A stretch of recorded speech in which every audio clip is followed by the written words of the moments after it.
Of all the gifts James Cameron has giving this world, be it Titanic, Avatar, Terminator, Aliens, revolutionizing cinema, divorcing Catherine Bigelow, this is his one true masterpiece.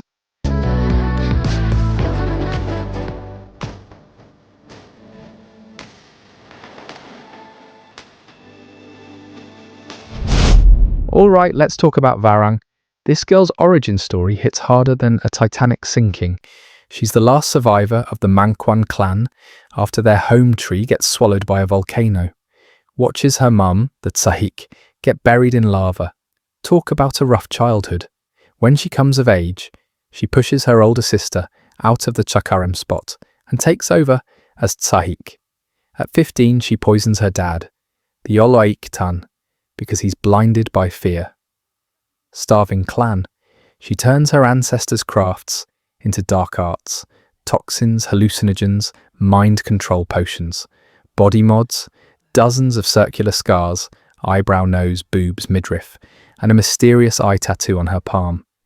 The clan worships her as their fierce messiah, their saviour, their mother. Bro, 15-year-old regicide? That's not villainy. That's iconic power move. When we see her for the first time, Palax Tlalim clan airships are hauling Miles Socorro and the Sully family back to High Camp. Varang and the Manquan drop in like apocalypse caterers.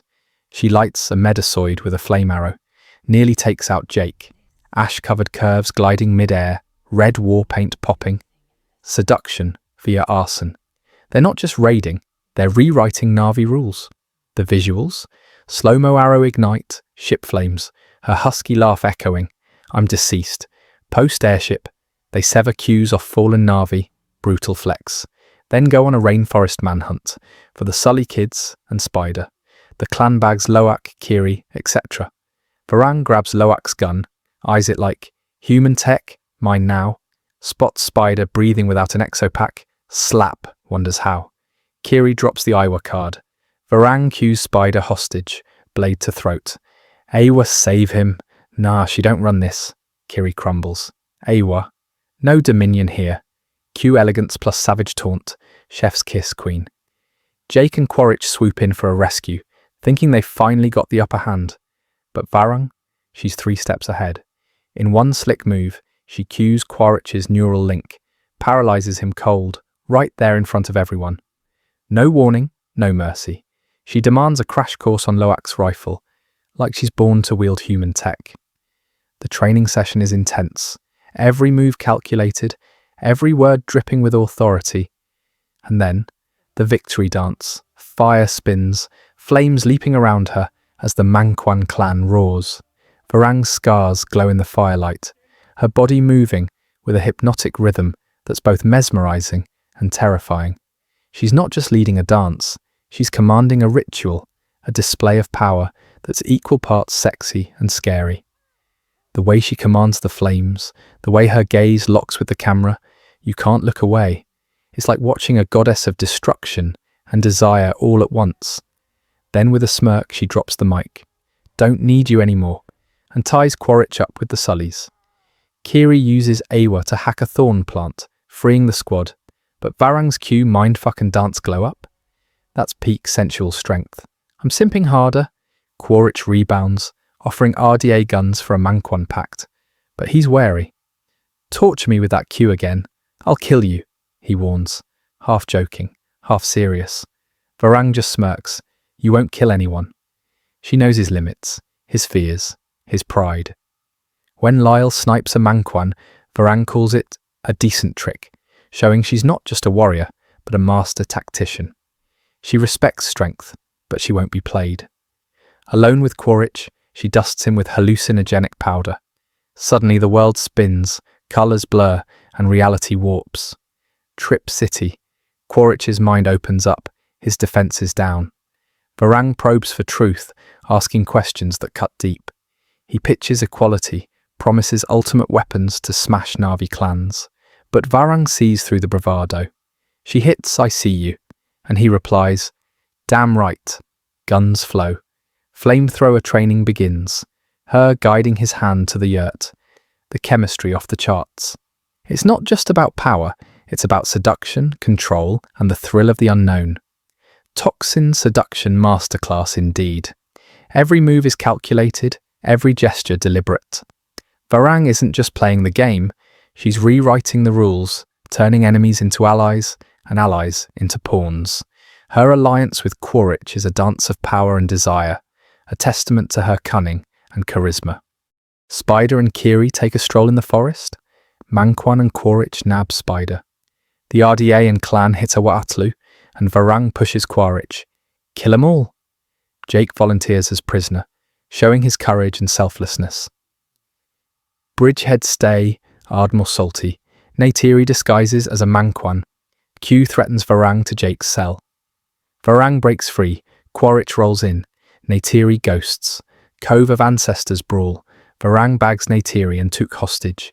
Kiri cues her. Eywa zaps. Bitch, Varang horrified bolts. Eywa fear, humanizing twist. Varang's actions throughout these scenes show her as a force of nature, unpredictable, powerful, and always in control. Her presence is a mix of menace and magnetism, leaving everyone on edge and viewers hooked. The way she commands her clan, the way she faces off against Neytiri, the way she's ultimately bested by Kiri's connection to Eywa. It's a roller coaster of emotions. Varang's journey is a blend of triumph and tragedy, power and vulnerability. Her legacy is etched in the ashes of Pandora, a reminder of the strength and complexity of her character. Every scene, every confrontation, every moment of vulnerability adds depth to her story, making her one of the most unforgettable characters in the Avatar saga. Rebellious groups often form when a community feels marginalized, oppressed, or betrayed by the powers that be. Whether it's indigenous tribes facing environmental destruction, revolutionaries fighting colonial rule, or disenfranchised youth rising against systemic injustice, the spark is always the same.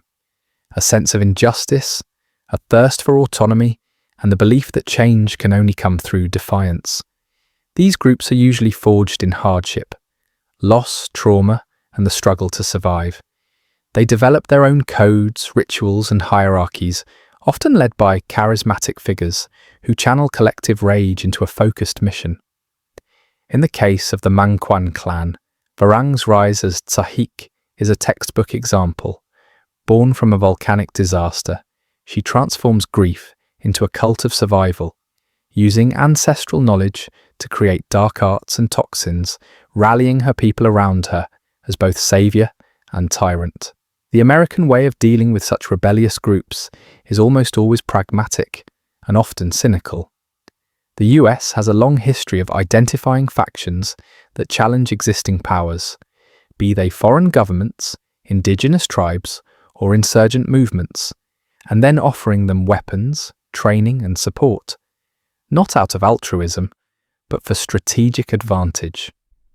Think of the CIA arming mujahideen in Afghanistan during the Cold War, or the US backing anti-communist rebels in Latin America. The pattern is clear. Empower the rebels, let them destabilize the opposition, and then either absorb, abandon, or eliminate them once their usefulness ends. In Avatar, Fire and Ash, this dynamic plays out with Quaritch and the RDA allying with Varang's Manquan clan. Quaritch, a classic American operator, offers Varang advanced weaponry, not because he believes in her cause, but because he sees her as a tool to crush the Na'vi and secure RDA interests. He manipulates her desire for power, promising her dominance over other clans, knowing full well that once she's served her purpose, she'll be discarded or destroyed. This approach is deeply rooted in American foreign policy, where alliances are transactional and loyalty is fleeting. The US has repeatedly used rebellious groups as proxies, supplying them with arms and resources to fight its battles, only to turn on them when the geopolitical landscape shifts. The result is often tragic. The rebels, once celebrated as freedom fighters, become pariahs, abandoned by their American backers and left to face the consequences alone. Varang's story mirrors this cycle. She's courted, armed, and manipulated by Quaritch, only to be ultimately betrayed when her usefulness ends. The American way in this sense is to exploit the rebellious spirit, to turn rebellion into a commodity, and to leave behind a trail of broken promises and shattered dreams. It's a tale as old as empire and as relevant as ever in a world where power is the ultimate currency. But now to conclude, I felt quite unsatisfied by the way the movie makes her a side character in the second half. But I am glad that she is alive, and hopefully we can see her in every other movie. And I don't mean just other Avatar movies. I hope she somehow shows up in Nolan's Odyssey. Heck, put her in the upcoming Harry Potter series, Avengers Doomsday. I do not care what story it is. As long as she's on the screen, please subscribe and hit the like. Take care and see you soon.